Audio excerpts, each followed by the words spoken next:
잘 들리십니까? 네. 예.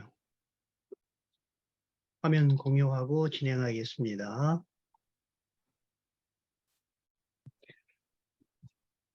오늘 이 귀한 선교사님 기도 모임에 참석할 수 있도록 은혜 주셔서 너무 감사합니다.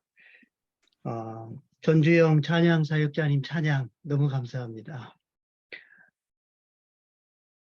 제 인생길에 방금 말씀하신 대로 나의 가는 길을 오직 그가 아시나니 그가 나를 단련하신 후에 내가 정금같이 나오리라. 많은 분들이 다 아마 이 과정을 겪고 계시리라고 생각을 합니다. 저는 요즘에 배우고 있는 중요한 원리 중에 하나가 사역을 하는 동안에, 삶을 살아가는 동안에 다른 사람을 흉내내지 말고 하나님께서 진정 나에게 원하시는 그 나의 모습, 진짜 나의 모습이 되어가야 된다는 것을 하나님께서 가르쳐주고 계십니다. 인생 마지막에 제 이름이 박일승입니다. 주님께서 저를 보시고 일승아 정말 너는 박일승이가 되었구나 이렇게 말씀하시는 것을 듣기를 소원합니다. 오늘 이미선 선교사님 기도하실 때 무릎으로 승리하는 하루가 되게 해달라고 기도하셨는데 너무 감사합니다. 길이요 진리요 생명이신 예수님, 그 예수님밖에는 저희가 승리의 비결이 없는데 주님 앞에 무릎으로 승리할 수 있는 그 기도하시는 대로 이루어지기를 축복합니다. 아멘. 오늘 기도하는데 또 한 가지 떠오르는 말씀이 있었습니다. 욥기 1장에 보면 잘 아시죠? 하나님이 욥을 사탄에게 자랑하시잖아요. 욥처럼 순전하고 온전하여 하나님을 경외하며 악에서 떠난 자가 없느니라. 이 기도회가 하나님 앞에 정직하고 순수하고 진실되고 이런 기도회가 계속 유지될 수 있기를 축복합니다. 오늘 제목을 보시게 되면 너희가 모르기를 원하지 아니하노니라는 제목을 잡았습니다. 그 앞에 부분을 잘 보시면 이 신비를 너희가 모르기를 원하지 아니한다. 이런 말씀을 하고 계시는데 신비는 뭐를 말씀하는 건가요? 미스테리온이라고 얘기를 하고 있습니다. 예전 성경에는 이 비밀을 모르기를 원하지 않으니라고 번역을 했는데 개역개정 성경에서는 신비를 미스테리온 신비를 모르기를 원하지 않는다라고 말씀하고 계시잖아요. 시크릿과 미스테리 이 차이가 뭘까요? 시크릿은 만약에 제가 이렇게 뒤로 볼펜을 숨기고 있다가 앞으로 볼펜을 내보이면 안 보이던 것이 보이는 게 시크릿이죠. 그러나 미스테리온이라고 하는 것은 앞으로 내보여줘도 보이기는 보이는데 잘 모르는 것, 이해하지 못하는 것, 이거를 미스테리, 헬라어로는 미스테리온이라고 합니다. 사도 바울이 로마서를 쓰면서 로마 성도들에게 형제들아 너희가 이 신비를 모르기를 원하지 않는다. 이 신비를 꼭 알기를 원한다. 그래야 진짜 지혜로운 자이다. 라는 말씀을 해주고 계십니다. 오늘 이 말씀을 나누기를 원합니다. 성경에 보면은 이 신비, 비밀, 미스테리온이라고 번역된 여러 단어가 있지요. 에베소서나 골로새서에 보게 되면 그리스도, 교회가 신비다. 그리고 복음이 곧 신비다. 이방인이 함께 상속자가 되고 이런 것이 신비다. 또한 디모데전서에 보시게 되면 경건이 신비다. 그리고 부활이 신비다. 이런 여러 가지 신비에 대한 얘기가 나옵니다. 뿐만 아니라 오늘 본문에서는 이스라엘이 신비다. 이렇게 말씀을 하고 계십니다. 제가 2018년도 12월 달에 성탄절 앞두고 대림절에 이 말씀을 강력하게 받았습니다.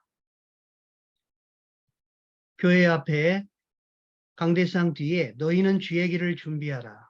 그가 오실 길을 곧게 하라. 이런 말씀이 걸려져 있었는데 이 말씀이 저에게 굉장한 큰 음성으로 제게 다가왔습니다.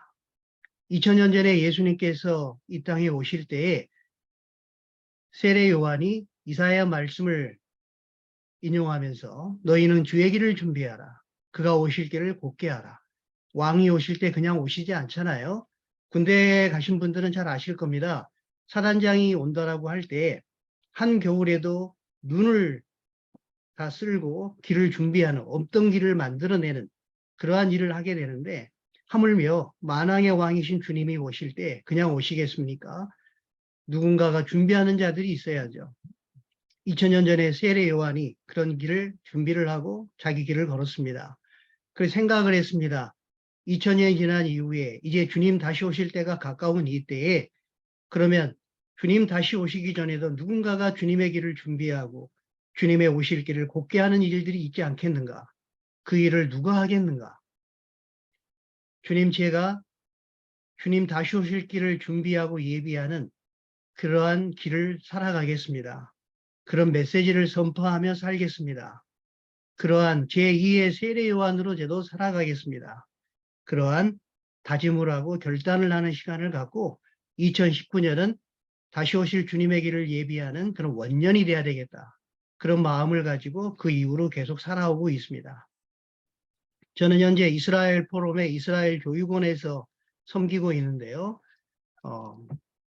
다시 오실 주님의 길을 준비하고 예비하는 그러한 사명을 제가 잘 감당할 수 있도록 주님께서 길을 또 만들어 주셨고, 그런 책을 또 만들게 하셨고, 시온의 대로라고 하는 성경 공부 책자를 만들어서 이 말씀을 많은 분들에게 전하고 있는 그런 사역을 감당하고 있습니다.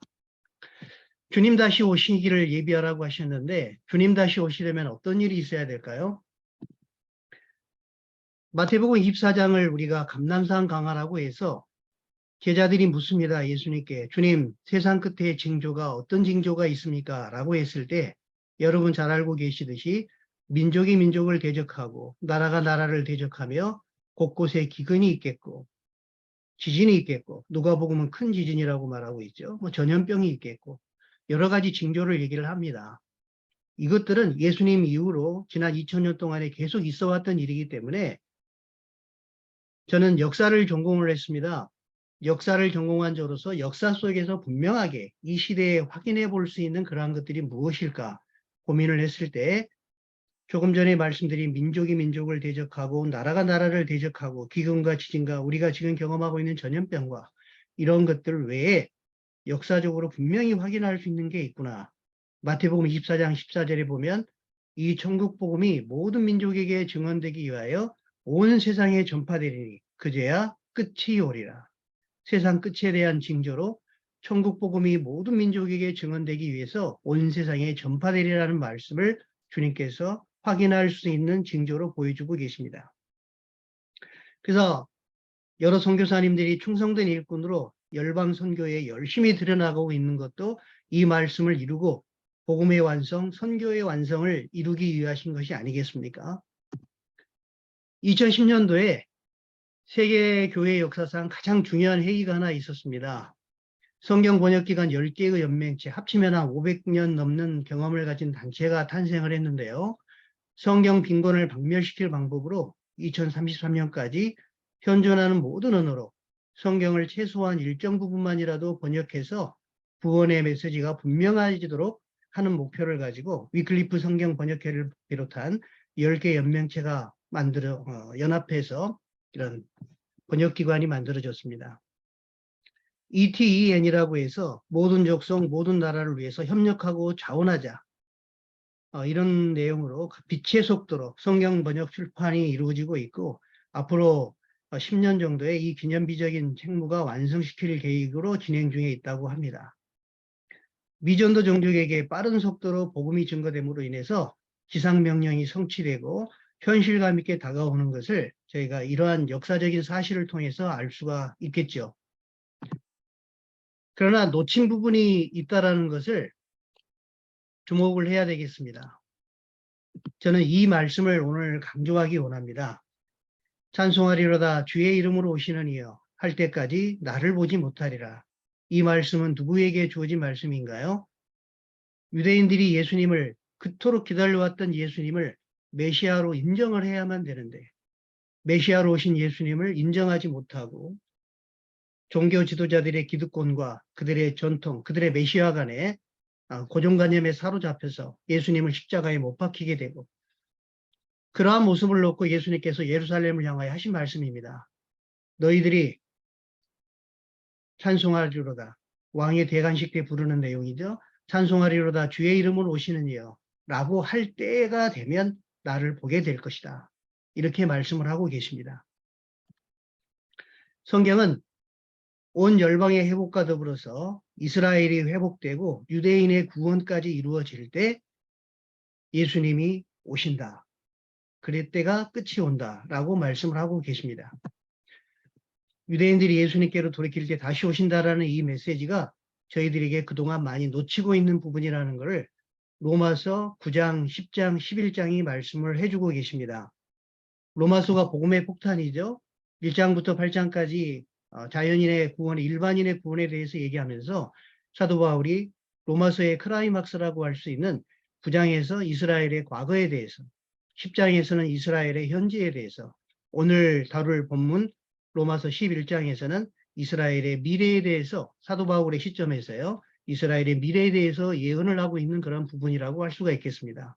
이 부분을 저희가 놓치지 말고 우리 시대에 이 말씀이 어떻게 성취되고 있는지, 우리는 이 일을 어떻게 해야 되는지를 함께 나눌 수 있는 시간이 되었으면 좋겠습니다.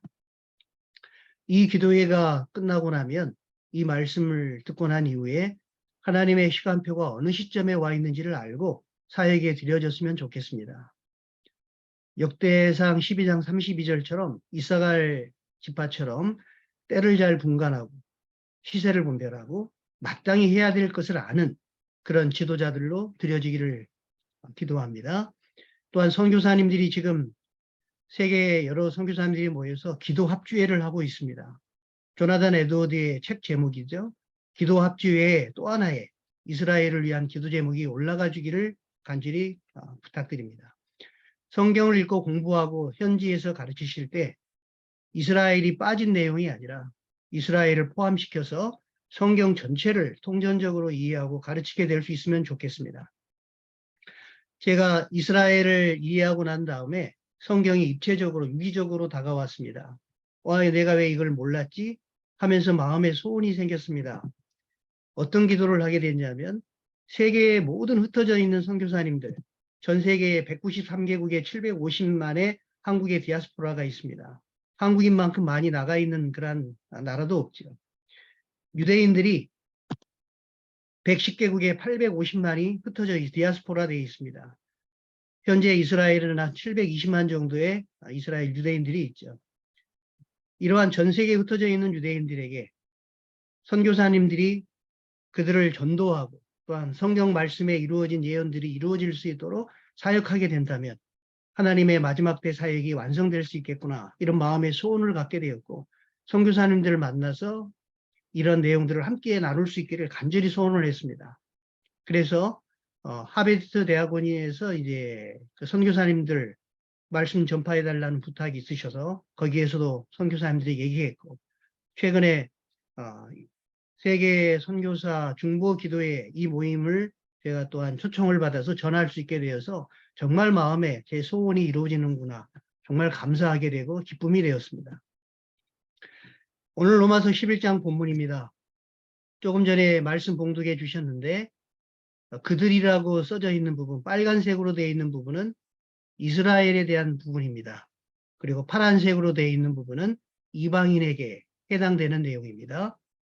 그리고 사도 바울이 25절에 보시게 되면 형제들아 너희가 스스로 지혜 있다 하면서 이 신비, 미스테리온, 보아도 잘 보지 못하는, 보여줘도 알지 못하는, 2000년 전에 대제사장과 종교도주자들은 예수님이라고 하는 그 비밀을 보여줬습니다. 그 신비를 보여줬는데 보아도 보지 못했죠. 죽은 자가 살아나도 그 예수님을 보지를 못했습니다. 오늘날에도 동일한 사람들이 있을 수도 있습니다. 이 신비를 너희가 모르기를 내가 원하지 아니하노니 이 신비는 이방인의 충만한 수가 들어오기까지 이스라엘의 덜어는 우준하게 된 것이라. 그리하여 온 이스라엘이 구원을 받으리라. 이 구절 속에, 이 짧은 25절 구절, 26절 구절 속에 2000년이라는 시간이 들어있습니다. 2000년이라는 시간이 들어있습니다. 길게는 4000년의 시간을 볼 수도 있습니다. 이 말씀을 이해하기 위해서는 사도 바울이 로마서에서 세계를 어떻게 구분하는지를 보셔야 됩니다. 로마서 1장 16절에 보면 제가 대학교에 대학생으로 있을 때 학교에서 복음을 전할 때마다 이 말씀을 무척 좋아하고 주장을 했습니다. 내가 복음을 부끄러워하지 아니하노니 이 복음은 모든 믿는 자에게 구원을 주시는 하나님의 능력이 됨이라. 먼저는 유대인에게요 그리고 헬라인에게로다. 모든 믿는 자에게 구원을 주시는 하나님의 복음의 능력이죠. 근데 사도 바울은 모든 믿는 자를 두 개로 구분하고 있습니다. 먼저는 유대인에게 그리고 헬라인에게라. 이렇게 구분을 하고 있거든요. 톰 나이트의 모든 사람을 위한 로마서의 책을 보게 되면 요즘에 로마서의 가장 유명한 신학자 중에 하나지 않습니까? 이렇게 얘기를 하고 있습니다. 로마인보다 수백 년 앞서 세계를 지배했던 헬라인은 세계를 헬라인과 나머지로 양분했다. 편지의 상당 부분에서 바울은 세계를 다른 식으로 분할하느라 여념이 없다. 유대인은 세계를 유대인과 나머지로 양분했다. 그들은 나머지 사람들을 때로는 민족들로, 때로는 이방인으로, 때로는 헬라인으로 불렀다. 조금 전에 로마서 11장에 제가 파란색과 빨간색으로 구분했던 이스라엘과 유대인, 사도 바울은 이 두 개로 나누어서 계속 메시지를 전파하고 있다는 걸 기억하셔야 될 겁니다. 또 한 가지 기억하셔야 될 것은 성경에 가장 많이 나오는 단어가 무엇일까요? 궁금해서 검색을 해봤습니다. 요즘에는 검색 엔진이 잘 돼 있어서 여호와라는 단어를 검색하니까 5912구절이 검색이 되더라고요. 바이블 포유라는 검색 엔진을 활용했습니다. 하나님이라는 구절을 검색했을 때 3584구절이 나왔습니다. 단어로는 더 많겠죠? 이스라엘이라는 단어를 검색해 봤습니다. 2336구절 개역개정으로 나오더라고요. 신구약 성경이, 구신약 성경이 31,102구절이라고 하는데 이스라엘이라고 하는 구절 2336구절로 나누게 되면 13구절이 됩니다. 무슨 말입니까? 성경은 13구절마다 한 구절씩 이스라엘이라는 단어를 얘기하고 있는 거죠. 달리 말하면 이스라엘이라는 개념을 모르면 성경을 제대로 해석할 수가 없다라는 뜻이 되는 겁니다. 그래서 어떤 신학자는 성경의 이스라엘은 성경을 담는 그릇이다. 성경 내용을 보여주는 창문이다. 이렇게 얘기를 하고 있습니다. 이스라엘을 모르면 성경을 입체적으로 볼 수가 없고요. 이스라엘의 컨텍스트 속에서 보아야 제대로 볼 수 있다는 것을 말씀을 드릴 수가 있습니다. 성경은 이스라엘을 중심으로 전개된 하나님의 구속 이야기라고 할 수가 있죠. 이스라엘을 바르게 알므로 성경의 전체의 내용들이 선명하게 유기적으로 다가오는 그런 경험을 하게 되었고 그 시점이 저에게는 비포와 애프터의 중요한 나눔이 되는 그런 시간이 되었습니다. 방금 내용을 표로 한번 그려보겠습니다. 성경을 크게 얘기하면 보통 우리가 신학교에서 배우셨죠? 창조, 그리고 타락, 하나님이 만드신 인간이 하나님이라는 존재의 근원을 상실하게 되었습니다. 하나님은 내버려 두지 않으시고 그 인간을 구속하시고 구속의 역사를 쭉 진행시켜 나오시죠. 그리고 결국은 어떻게 하십니까? 완성해 가시는 그러한 역사를 펼치고 있습니다. 맞습니다. 하나님은 결국 언약의 역사를 완성하시고 복음의 역사를 완성하시고 선교의 역사를 완성하시고 또 하나님의 구속사를 완성하시고 안식을 완성하시고 하나님의 나라를 완성하실 것입니다. 이 완성을 위해 우리가 지금 뛰고 있지 않습니까? 이것을 좀 다른 시각으로도 보게 되면 빨간색이라고 말씀드린 부분이 이스라엘입니다. 그리고 이방인이라고 말한 그 부분이 파란색이 되겠습니다. 이스라엘로 시작된 구속사는 하나님께서 창세기 1장부터 2장까지 어떻게 보면 성경을 크게 나누면 성경의 서론이 창세기 1장, 2장이 되고요. 창세기 3장, 타락 이후부터 시작해서 계시록 20장까지가 본문이 된다면 계시록 21장, 22장이 결론이 될 겁니다. 마치 나비의 데칼코마니 날개가 만나는 것처럼 창세기 1장, 2장 성경의 서론이 계시록 21장, 22장 새하늘과 새 땅으로 이렇게 만나게 되는 것이겠죠. 창세기 6장에 보면은 하나님께서 인간을 지으심을 한탄하시고 노아 시절에 다 쓸어버리시는 장면이 나오게 됩니다. 그리고 창세기 11장에 가게 되면 바벨탑 사건으로 인해서 하나님이 인간을 흩으신 장면이 나오시고, 결국은 12장에 가게 되면 성경의 큰 분수령이 되는 아브라함이 출현을 하게 되죠. 아브라함 이후에 이스라엘이 탄생하게 되고, 이어서 다윗, 그리고 예수님으로 마태복음 1장 1절에 보면 아브라함과 다윗의 자손 예수 그리스도의 세계라고 하며 구약 성경을 요약을 하게 됩니다. 이스라엘을 통해서 하나님께서 구속의 역사를 아브라함을 통해서 시작하고 있고요. 점선을 보시게 되면 AD 70년 이후에 이스라엘이 역사의 무대에서 사라진 것 같지만 1948년에 역사의 무대에 다시 나타나기 시작했습니다. 그리고 사도 바울이 얘기했던 이스라엘이 구원을 얻으리라는 말씀이 지금 우리가 보는 시대에 우리의 목전에서 이루어지고 있죠. 이스라엘로 시작된 구속사는 이스라엘로 마무리될 것이다. 이런 말을 얘기할 수가 있겠습니다. 로마서 11장 25절로 26절 한번 읽어보도록 하겠습니다. 혹시 찬양 사역자 전주영 우리 찬양 사역자님 로마서 11장 25절 26절 한번 읽어주시겠습니까? 형제들아. 형제들아 너희가 스스로 지혜 있다 하면서 이 신비를 너희가 모르기를 내가 원하지 아니하노니. 조금 전에 저희가 읽었던 말씀을 분석해 보겠습니다. 이 신비를 모르기를 너희가 원치 않는다 하면서 이 신비는 무엇이냐? 이방인의 충만한 수가 들어오기까지, 파란색입니다. 이방인의 충만한 수가 들어오기까지. 사도행전 10장에 보면 고넬료 사건이 나오죠. 이방인이 구원을 얻게 되었습니다. 그리고 11장에 가면 유대인들이 그동안 유대인들에게만 전도하다가 안디옥에 가서 이방인에게 전도를 하게 되고 드디어 이방인들이 교회가 이방인과 유대인이 함께하는 교회가 탄생을 하게 되었습니다. 그 이후로 사도 바울의 이방인 전도 사역이 쭉 진행이 되게 되죠. 그 뒤로 이방인의 충만한 수가 들어오게 되었고 여러 선교사님을 통해서 오늘날에도 이방인의 충만한 수가 들어오고 있는 상황이라고 말씀드릴 수가 있겠습니다.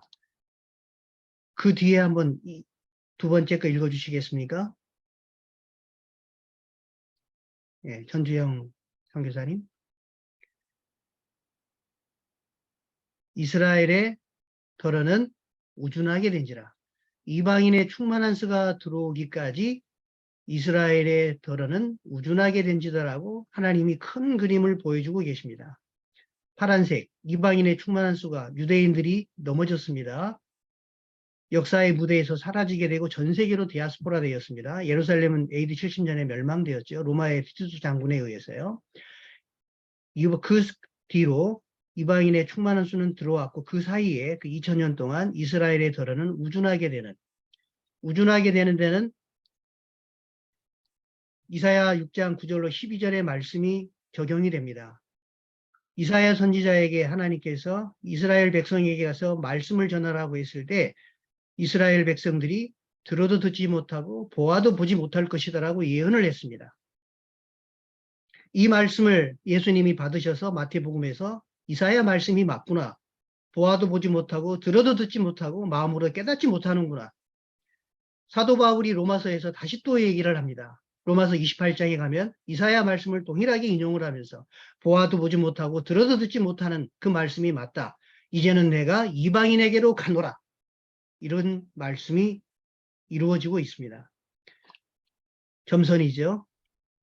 이스라엘의 덫은 우준하게 된지라. 그들이 메시아를 죽인 죄도 있지만 하나님께서 이방인의 충만함을 위하여서 이스라엘의 덫가 우준하게 되는 그러한 섭리를 우리에게 베풀어 주셨습니다. 이것을 로이드 존스 목사님은 이렇게 표현했습니다. 이스라엘이 우준하게 되고 넘어지게 된 것. 조금 전에 저희가 로마서 11장 11절에서 이스라엘의 실패는, 이스라엘의 넘어짐은 이방인의 충만을 위한 것이다. 이방인의 구원을 위한 것이다 라고 얘기했는데 이걸 가리켜서 이스라엘의 실패, 이스라엘의 넘어짐은 영원한 넘어짐과 영원한 배제가 아니라 일시적인 배제이다. 그리고 이스라엘의 전체적인 배제가 아니라 이스라엘이 부분적으로 배제된 것이다 라고 해설을 하고 있습니다. 로마서 강해를 한번 읽어보시기 바랍니다. 그래서 이사야 선지자가 하나님께 묻습니다.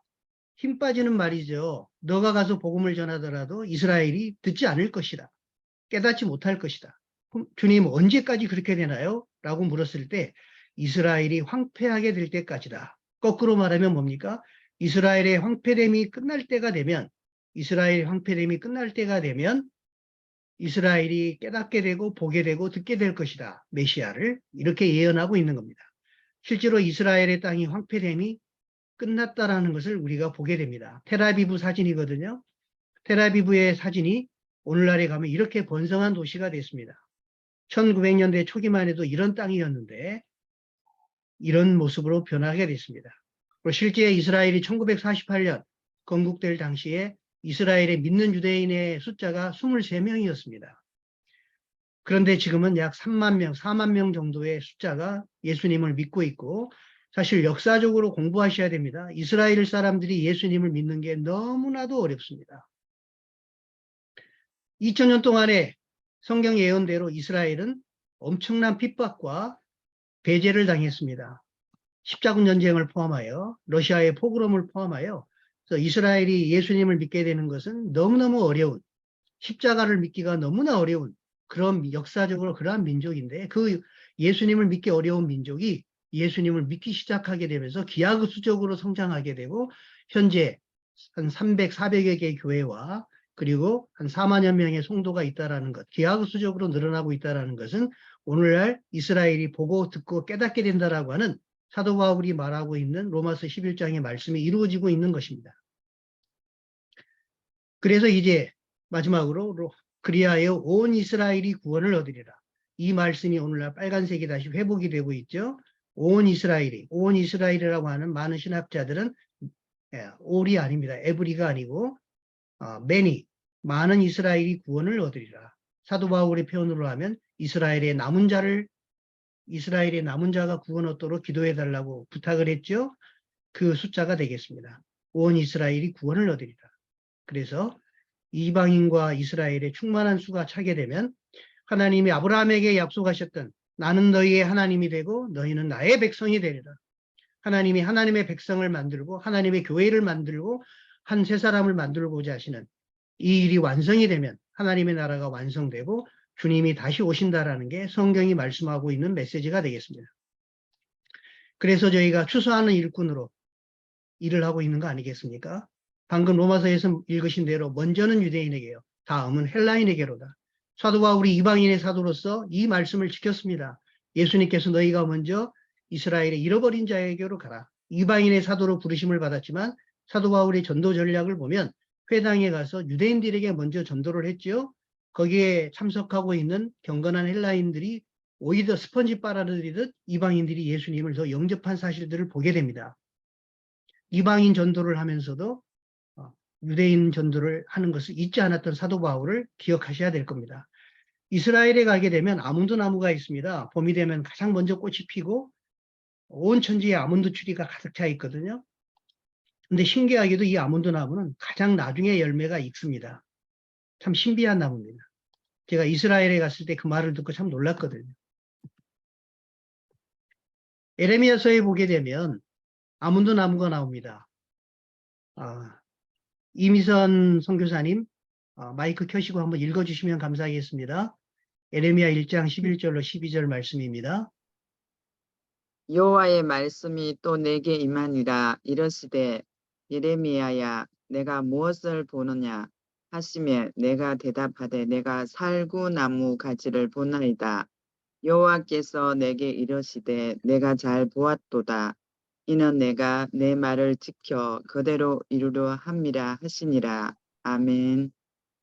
이 말씀을 우리말 성경으로 보시면 여기 살구나무가 나와 있는데요. 살구나무는 원어 성경으로 보면 살구나무가 아니라 아몬드 추리입니다. 이 아몬드 추리입니다. 여호와께서 나에게 말씀하셨다. 우리말 성경입니다. 예레미야야 무엇이 보이느냐? 내가 대답하였다. 아몬드. 히브리어는 샤케드라고 하는 아몬드 나무까지입니다. 여호와께서 나에게 말씀하셨다. 잘 보았다. 이것은 내 말이 그대로 이루어지는지 내가 지켜보고 쇼케드, 와칭 있다는 것을 뜻한다. 아몬드 나무가 혹시 생각나는 거 있으십니까? 성막에 들어가게 되면 메노라 등대가 있죠. 그 메노라 등대 잔에 아몬드 나뭇잎이 새겨져 있습니다. 제사장들은 항상 이 아몬드 나무를 보면서 등불을 밝혔겠죠.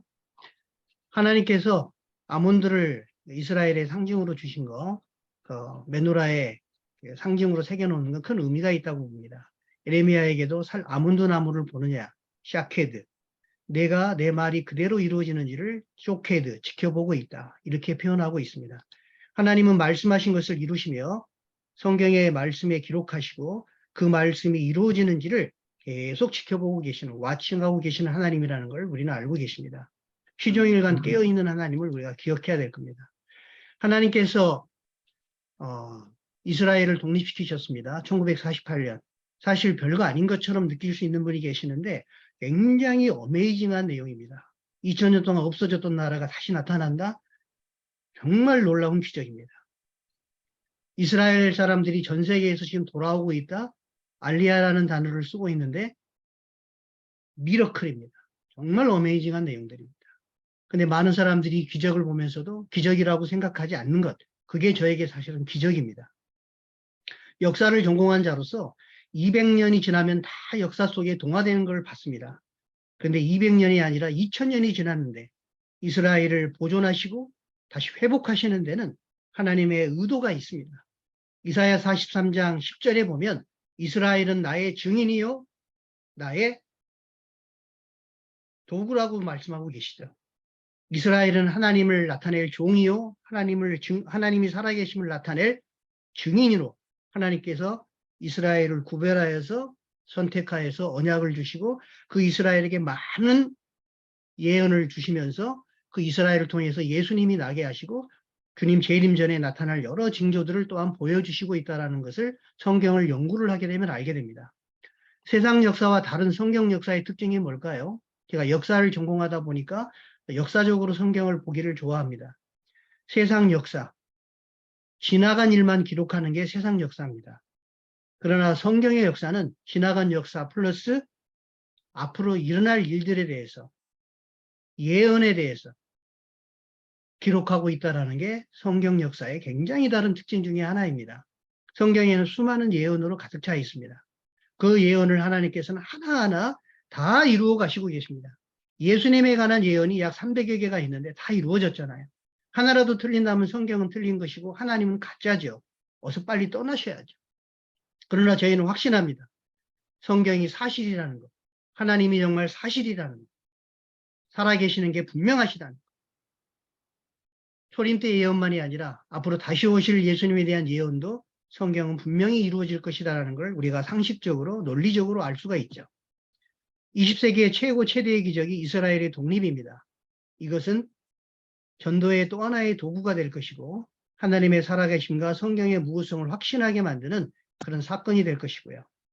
온 이방 나라 사람들아 이 사인을 보라, 이 징조를 보라. 없어졌다는 바로 이 이스라엘이 나라가 되었다. 이걸 보고 내 말이 진실인 것을 깨달으라. 이런 슈퍼 사인을 하나님 우리에게 보이고 계신다는 것을 이해해야 되겠습니다. 어떤 신학자는 이렇게 얘기를 하더라고요. 하나님이 주도하신 새로운 역사의 변곡점이 이스라엘의 독립이다. AD 70년 이후에 교회가 외면했던 유대민족을 향한 하나님의 섭리 역사에 주목하도록 하는 사건이다. 교회의 보편적인 신학적 관행이 재고돼야 될 새로운 시대가 도래했다. 성경을 담는 그릇인 이스라엘의 독립으로 이스라엘의 중요성이 새롭게 부각이 되었는데 지난 2000년 동안에 교회가 영적 이스라엘이라고 해석하고 상징적으로 이해했던 관행이 이제는 재고돼야 될 새로운 시대가 되었다. 역사상의 부활한 이스라엘의 갑작스러운 출현은 성경 해석 분야에서 새로운 책을 요구하고 있다라고 신학자들은 얘기하고 있습니다. 조금 전에 읽었던 로마서 11절 말씀으로 다시 돌아가겠습니다. 마태복음 24장에서 주님 다시 오실 조건으로 천국 복음이 모든 민족에게 증거되기 위하여 온 세상에 전파되면 그제서야 끝이 올 것이다. 이것을 위해서 우리가 열심히 열방 선교에 마음을 들이고 있습니다. 잘하고 있는 일이며 상 받을 일입니다. 또 한 가지 찬송하리로다 주의 이름으로 오시는 이여 할 때까지 유대인들이 예수님을 찬송합니다. 주의 이름으로 오시는 이여라고 외치는 그런 소리가 울려 퍼질 때 그리고 메시아를 인정할 때 예수님을 주님으로 인정하고 받아들일 때 드디어 나를 보게 될 것이다. 이 말을 주장하며 유대인 전도에 힘쓰게 됩니다. 이스라엘의 회복과 열방의 부흥은 맞물려 돌아가고 있다라고 사도 바울이 얘기하고 있습니다. 로마서 11장 12절. 이스라엘의 실패가 이방인의 충만함이 되었거늘 이스라엘이 넘어지고 역사의 무대에서 사라지면서 이방인 교회가 이방인의 충만한 수가 차게 되었습니다. 그러면서 사도 바울이 말합니다. 우리가 이 구절을 망각하고 살 때가 많습니다. 이게 회복돼야 될, 오늘날 회복돼야 될 말씀입니다. 하물며 그들의 누군가요? 하물며 이스라엘의 충만함이래요. 이스라엘이 넘어지고 실패하고 역사의 무대에서 사라졌는 것은 이방인의 구원을 위해서 하나님의 섭리 가운데 그렇게 되었습니다. 이스라엘이 넘어졌어도 이방인의 구원과 충만함이 그렇게 있었다면 하물며 이스라엘이 충만하게 되면 12절 뒷부분이죠. 이방에 얼마나 더 큰 풍성함이 있겠는가. 로마서 11장 15절 병행구절입니다. 이스라엘이 받아들여지게 되면 이방인 가운데 죽은 자 가운데서 살아나는 것이 아니면 무엇이겠느냐. 이스라엘이 받아들이게 되면 회복되고 구원받게 된다면 이방인 가운데 죽은 자 가운데서 살아나는 것 같은 그 놀라운 전율과 그 희열과 그 축복이 무엇이겠느냐. 로이드 존스 목사님은 이렇게 해석합니다. F.F. 브루스는 이 구절을 그 받아들여지는 것, 죽은 자 가운데 살아나는 것은 부활 때 일어나는 현상이지 않습니까? 부활이지 않습니까? 부활은 언제 일어납니까? 예수님의 재림 때 일어나지 않습니까? 열방에 온 세상에 복음이 전파되고 유대인들이 받아들이게 되면 주님의 다시 오심이 있게 될 것이다 라고 해석을 합니다. 브루스의 해석으로 하든 로이드 존스 목사님의 해석으로 하든 우리에게는 이스라엘의 회복은 열방의 부흥과 주님의 다시 오심과 강력하게 맞물려 있는 내용이다라고 얘기를 할 수가 있습니다. 이 구절을 우리가 이해를 해야 됩니다. 로마서 11장 14절. 그래서 사도 바울의 간절한 소원이 한 가지 있었습니다. 2000년 동안 이스라엘이 눈이 가리워져서 귀가 닫혔어. 눈이 보지 못하게 되어서 예수님을 메시아로 못 받아들이게 될 것이다. 그러나 어느 때인가 이방인들아 너희가 충만하게 되어서 예수님을 알게 되었을 때 그리고 주님께서 그들의 눈을 열어주시는 그 때가 황폐함이 마치게 되는 때가 오게 되었을 때 내 고륙 이스라엘을 식인하게 해달라. 그들 중에서 얼마를 구원하게 해달라. 이 부탁을 이방인들에게 하고 있는 것입니다. 근데 그동안 2000년 동안의 이방교회는 이 구절을 제대로 해석하지 못해서 이스라엘을 식인하게 하기는커녕 이스라엘을 핍박하고 이스라엘을 죽이고 그리고 반유대주의로 사로잡혀서 저희가 지금까지 이스라엘을 외면하는 그러한 일들이 역사 가운데 있어 왔습니다. 그러나 이제 하나님께서 때가 되어서 미스테리온, 이 신비 하나님께서 깨닫게 하시고 보게 하심으로 또 이스라엘이 이 땅에 드러나게 하심으로 하나님께서 이 사도 바울이 하셨던 로마서 11장 말씀이 이해가 되게 되고 내 고륙을 식인하게 하여 그들 중에 얼마를 구원하게 하게 하시는 이 마음을 가진 자들이 일어나고 있다는 걸 보게 됩니다. 2023년은 종교개혁 506주년이 되는 해입니다. 5017년 당시에 상실된 말씀이 있었죠. 그리고 재발견된 진리가 있었습니다. 오직 의인은 믿음으로 말미암아 살리라. 선행으로 구원받는다라고 하는 로마 가톨릭의 그러한 교리에 반대해서 비텐베르크 성당의 마틴 루터가 95개 전 반박문을 붙이면서 이 말씀을 가지고 일어났습니다. 오직 의인은 믿음으로 말미암아 살리라. 오늘날 상실된 회복되어야 될 진리가 뭐겠습니까?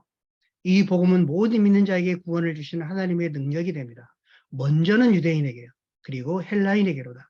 우리가 이방 각지에서 여러 선교사님들이 필리핀, 러시아, 여러 나라에서 복음을 전하고 있습니다. 잘하고 계십니다. 열심히 하시기 바랍니다. 이방인들에게 복음이 편만하게 전파되어야 됩니다.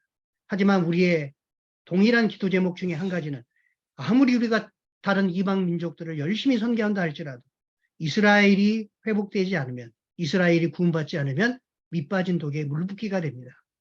이것이 이루어질 수 있도록 동시에 밑빠진 독에 이스라엘이라고 하는 독에 밑바닥을 붙이고 그리고 이방인 선교를 동시에 열심히 해나갈 때 주님이 다시 오실 수 있는 선교의 완성이 이루어진다라고 하는 이 개념을 저희가 갖고 나가야 되겠다. 그래서 이방의 선교지에서 열심히 선교하더라. 항상 기도의 제목 중에 하나님 이스라엘을 회복시켜 주시옵소서. 에레미야 31장 유대인의 이스라엘의 남은 자를 구원하여 주시옵소서. 이 기도가 동시에 맞물려 돌아가면 현지에 있는 현지의 선교지의 사역이 더 충만하게 될 것이다라는 사도 바울의 그 축복이 그대로 임하게 되리라고 믿습니다. 한번 그 말씀대로 행해 보시기 바랍니다. 적용사항을 저희가 말씀드리겠습니다. 진제도르프 백작 잘 아시죠? 모라비안 교도, 헤르노트 공동체, 최초의 개신교 24시간 기도운동을 만들고 아까 이미선 선교사님 기도하실 때 24시간 기도 체인을 말씀하셨는데요. 최초의 또한 개신교 선교운동을 일으킨 모라비안 교도 우리가 너무나 잘 알고 계십니다. 이때 제가 마음속에 감동이 됐던 부분은 이들이 처음에 1722년에 보헤미아 기독교인들이 이제 진젠도르프의 그 영지로 찾아왔을 때 한 5년 동안에 서로 간에 여러 군데에서 왔기 때문에요. 여러 형제들끼리 분열이 있었다고 합니다. 그래서 이러한 분열의 내용을 보고 진젠도르프 백작이 서로 사랑하라고 형제들끼리 사랑할 수 있기를 얘기를 하게 되고 형제들이 회개하고 사랑의 형제 언약을 맺고 난 다음에 놀랍게도 성령님의 부으심이 있었고 성령님의 부으심을 꺼트리지 않기 위해서 레위기 6장 13절 말씀대로 쉬지 않는 24시간 연세 기도를 해야겠다라고 하게 되면서 세계 복음화를 위해서 기도하게 되고 그 이후에 부흥과 선교가 활성화됐다라는 걸 제가 보게 됐습니다. 그리고 왼쪽에 보이시는 헤르노트 전망대 여기에서 100년 동안 계속 24명, 남자 24명, 여자 자매 24명이 한 시간에 계속 시간을 이어서 기도하게 되고 모라비안 선교의 알파와 오메가 쉬지 않는 기도가 됐다라는 것. 그래서 제가 세계 선교사 중보 기도회 모임이 있다는 내용을 들으면서 하나님 감사합니다. 바로 이러한 모라비안 교도들이 헤르노트 공동체에서 쉬지 않고 기도하며 세계 선교를 위해서 기도했던 그리고 실제적으로 선교사를 이렇게도 많이 파송했던 그러한 역사가 일어났던 것처럼 마태복음 28장에 가라는 명령에 앞서서 마태복음 9장에 추수할 일꾼을 보내어주소서 하라. 이 기도의 선행이 이루어지는 것이 바로 세계 선교사 중보 기도 모임에서 정말 순수하고 진실되고 정직하게 하나님 앞에 간구한 이 기도가 쉬지 않고 올라가게 되므로 세계 선교가 완성이 되고 하나님의 언약이 완성되는 이러한 역사가 일어났으면 좋겠다라는 마음을 갖게 됩니다. 아멘. 아멘. 모라비안 교도들이 가장 좋아했던 말씀입니다. 한번 읽어보겠습니다. 예루살렘이여 내가 너의 성벽 위에 파수꾼을 세우고 그들로 하여금 주야로 계속 잠잠하지 않게 하였느니라. 너희 여호와로 기억하시게 하는 자들아 너희는 쉬지 말며 또 여호와께서 예루살렘을 세워 세상에서 찬송을 받게 하시기까지 하나님으로 쉬지 못하시게 하라. 이 말씀이 세계 선교사 중보 기도 모임에도 중요한 기도 말씀이 되었으면 좋겠습니다. 쉬지 말고 하나님으로 기억하시게 하면서 뭘 기억하게 합니까? 하나님이 창세기부터 계시록에 이르기까지 여러 언약을 해주셨습니다. 그 언약의 말씀들 하나님 기억하십시오. 예언의 말씀들을 하나님 기억하십시오. 하나님이 약속해 주셨지 않았습니까? 그 말씀을 이루어 주시옵소서. 예수님께서도 주기도문에서 하나님의 뜻이 하늘에서 이루어진 것 같이 땅에서도 이루어지기를 그 말씀을 기억하면서 기도하라고 쉬지 말고 기도하라고 말씀하고 계십니다. 특별히 이 말씀 이스라엘에 대해서 조금 전에도 제가 계속 말씀하고 있는데 예루살렘을 세워 여기서 단순하게 예루살렘이 아닙니다. 예루살렘으로 대표되는 하나님의 역사 가시적으로 예루살렘을 통해 진행하고 계시는 하나님의 언약의 역사가 예언의 역사가 그대로 이루어져서 하나님이 세상에서 찬송을 받게 하여 주시옵소서. 맹목적으로 이스라엘을 위해 기도하라는 거 아닙니다. 성경에서 약속하신 그 이스라엘을 통해서 이루어지는 언약들을 통해서 하나님이 살아계신다는 것을 하나님의 세상에서 찬송을 받게 하시기를 간절히 기도하는 마음으로 하나님으로 쉬지 못하게 하는 그런 사람이 되어주시기를 부탁을 드립니다. 현대 히브리어에 보시게 되면 원어 성경에 기억하시게 하는 자들이 이렇게 나옵니다. 마 미츠바림 에트 아도나 이렇게 나오죠. 마 미츠바림이 기억하시게 하는 자들입니다. 현대 히브리어에서 마즈키라가 비서입니다. 복수는 마즈키림이고요. 단수 마즈키라가 여성형으로 비서인데요. 기억하는 사람이 비서라는 겁니다. 비서의 역할이 뭐죠? 사장님 옆에서 뭐라고 오늘 일정은 이렇게 됩니다. 기억하셔야 됩니다. 이렇게 기억하게 하듯이 하나님께서 예루살렘을 세워서 온 세상에서 이루시고자 하시는 그 언약들이 이런 것이죠. 하나님 이루어 주십시오. 라고 기억하게 하시는 비서의 역할을 하는 파수꾼이 되어 주시기를 당부를 드립니다. 조나단 에드의 책 가운데 기도합주의회가 있습니다. 선교사님들이면 반드시 아마 읽으신 책들이라고 생각이 되는데 영국에서 1737년도에 조지 히플드라든가 웨슬리로 인한 각성이 있고요. 특별히 스코틀랜드 램스버싱의 그 부흥이 있었고요.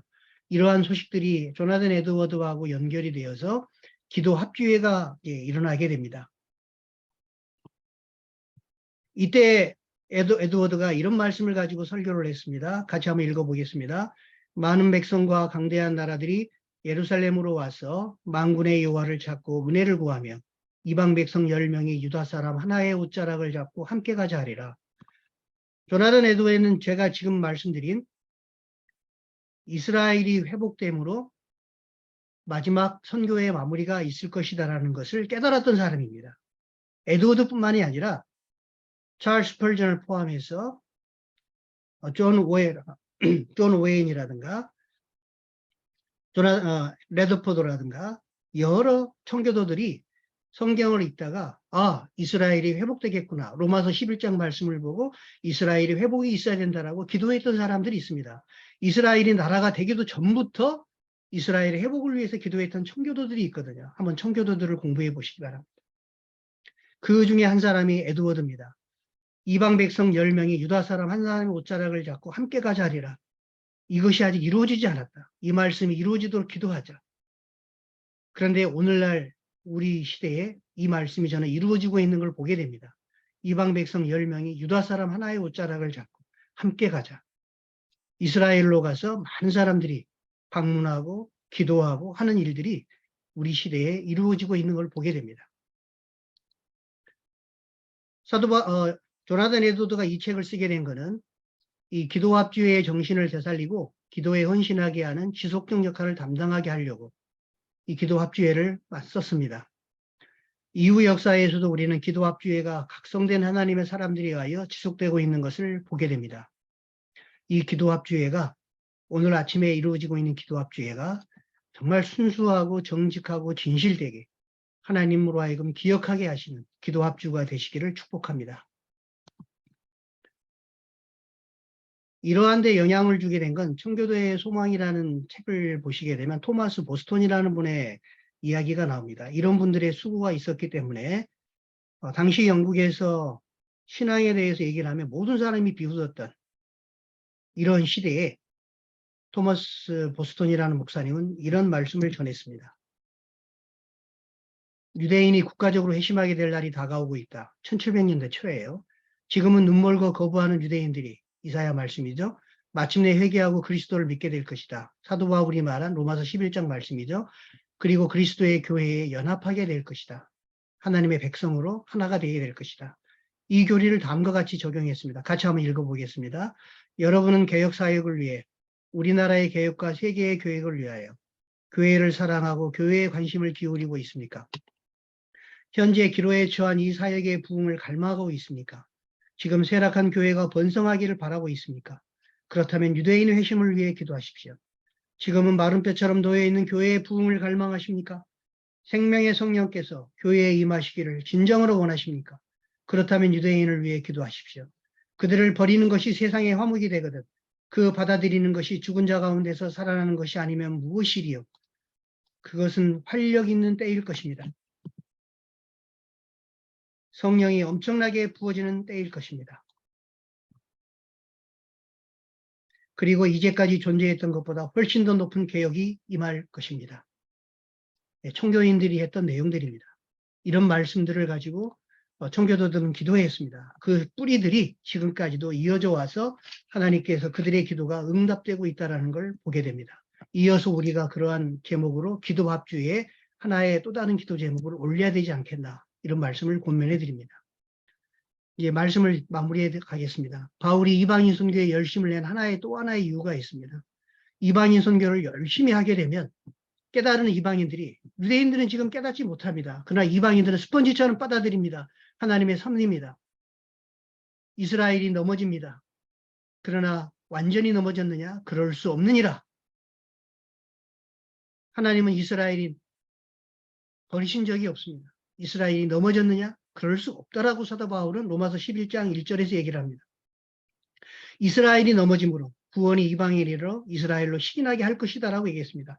구원이 이방인에게 이르러서 그 이방인들이 이스라엘로 식인하게 할 것이다. 때가 오면 이는 내 고력을 아무쪼록 식인하게 하여 그들 중에 얼마를 구원하게 할 것이다. 이 일을 이루어 달라. 사도 바울이 이 일을 위해서 이방인 선교에 열심히 들여나갔습니다. 우리는 사도 바울에게 빚진 자입니다. 그 빚을 갚아야 될 때가 됐습니다. 뿐만 아니라 그 일을 담당할 때 이방인에게 충만함이 있을 것이다라고, 축복이 있을 것이다라고 사도 바울은 예언하고 있습니다. 마태복음 28장을 가지고 우리가 지상 명령을 가지고 열심히 복음을 전하고 있습니다. 모든 족속에게 제자를 삼고 있습니다. 뿐만 아니라 로마서 11장 11절 14절 말씀, 그레이트 맨데이트가 되겠습니다. 이스라엘이 구원 얻는 것이 그레이트 맨데이트가 되겠습니다. 사도 바울의 간절한 부탁을 꼭 기억해 주십시오. 사도 바울은 참말을 하고 거짓말을 아니한다. 내 마음에 큰 근심과 마음에 그치지 않은 고통이 있다. 성령이 나와 더불어 증언한다. 이스라엘을 내 자신이 저주를 받아 끊어질지라도 그들이 구원받기를 원한다. 이것을 위해서 이방인 선교를 열심히 했습니다. 그러므로 말한다. 이스라엘이 넘어질까 실족하였느냐? 그럴 수 없다. 이스라엘이 넘어짐으로 구원이 이방인에게 이르러 이스라엘로 식인하게 한다. 할 것이다. 이스라엘이 넘어짐이 이방인의 풍성함이 될 것이고 이스라엘의 실패가 이방인의 풍성함이 될 것이다. 하물며 이스라엘이 구원 얻고 회복되는 충만함이 일어나게 되면 이방인이 얼마나 더 큰 풍성함이 일어나겠느냐. 이 말씀이 오늘날 우리가 붙잡아야 되고 회복돼야 될 그런 말씀이라고 확신합니다. 하나님이 이스라엘을 통해서 하나님의 시계를 정하셨습니다. 하나님의 시간표를 알려면 이스라엘을 보면 하나님의 시간표를 알 수가 있습니다. 그런데 하나님이 이방인에게도 역할을 주셨습니다. 하나님의 시계 이스라엘, 그것을 돕는 역할이 이방인의 역할입니다. 특별히 우리나라는 더더욱 특별한 역할을 부여받았습니다. 기회가 되면 다음에 말씀드리겠습니다. 이스라엘의 택하심은 열방을 위하심이고 열방교회가 복받는 것은 이스라엘 회복을 위해서 함께 기도하고 협력할 때입니다. 선교사님들이 서로 협력하듯이 이스라엘과 열방이 또한 협력해야 됩니다. 시계가 돌아갈 때 어떻게 돌아갑니까? 분침이 돌아가면 자연스럽게 시침이 돌아갑니다. 하나님의 세계 이스라엘이 돌아가기 위해서는 이방인의 분침이 돌아가면 자연스럽게 시계가 돌아갑니다. 이 둘이 합력하여서 하나님의 구속의 역사가 마무리되게 될 것입니다. 제가 제 딸하고 하브루트 하게 되면서 이 책을 읽었습니다. 나는 기다립니다. 여러분에게는 어떤 것이 기다려지는 제목입니까? 어렸을 때는 어린아이가 엄마가 주는 선물이 기다려집니다. 결혼하지 않는 청년과 우리 처녀들은 자기 배우자를 만나서 결혼하는 그 시간이 무척 기다려질 겁니다. 아이를 낳고 자녀를 키우게 되면 좋은 대학에 들어가거나 또는 어떤 집을 얻는 것이거나 이런 것들을 또한 기다리게 됩니다. 여러분에게는 최근에 가장 기다려지는 게 무엇입니까? 저는 가장 기다려지는 것이 내가 진실로 속히 오리라 하시거늘 아멘 주 예수여 오시옵소서. 사실 입술로만 부르짖는 말이 아니라 요한계시록을 덮으면서 성경을 덮으면서 경건한 성도들이 하는 마지막 기도, 진실된 기도, 아멘 주 예수여 오시옵소서. 이 기도 제목을 위해서 우리가 열심히 이방에서 선교하고 있고 유대인들이 회복되도록 선교를 열심히 해야 되겠습니다. 같이 한번 읽고 마무리합니다. 샤갈의 그림입니다. 하얀 십자가라는 그림인데요. 대부분의 크리스천들은 가운데 계신 예수님만 바라봅니다.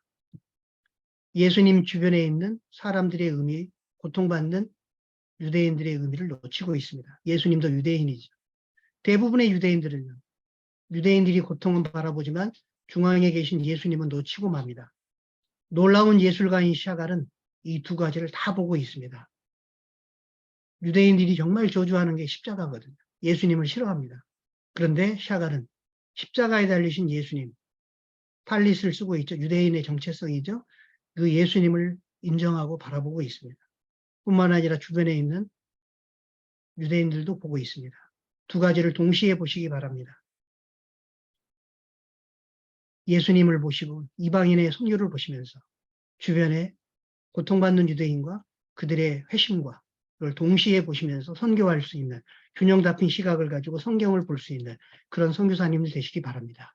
기도하시겠습니다. 하나님 아버지 감사합니다. 하나님께서 저희를 이방의 선교를 위하여서 열심히 선교지에서 선교하게 하셨습니다. 감사합니다.